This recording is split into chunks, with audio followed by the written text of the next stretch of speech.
स्थानिकांना डावलून कुठेतरी आयात उमेदवार दिला गेलाय, तुम्ही अपक्ष उमेदवारी अर्ज दाखल केला, काय सांगता? आज मी इथे तळवडे जिल्हा परिषद मतदारसंघातून अपक्ष म्हणून उमेदवारी जाहीर केलेली आहे।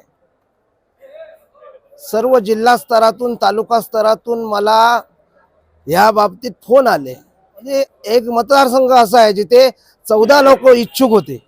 त्या 14 उमेदवारापैकी एक तरी स्थानिक उमेदवार त्याला जर तिकीट दिलं असतं तर मी नक्की माघार घेतली असती, परंतु 14तल्या एकालाही न देता बाहेरचा उमेदवार लादून सर्व तळवडा जिल्हा परिषद मतदारसंघावर अन्याय केलेला आहे। त्या अन्यायाचं प्रतीक म्हणून आम्ही इथे अपक्ष फॉर्म भरलेले आहेत। माझ्याबरोबर आणखी सुद्धा लोकांनी फॉर्म भरलेले आहेत, परंतु सर्वांनी निषेध म्हणून हा फॉर्म भरलेला आहे आणि त्याचा निषेध मतदारसंघात नक्की लोक आपल्या मतदानाच्या रूपात दाखवून देतील याची मला खात्री आहे।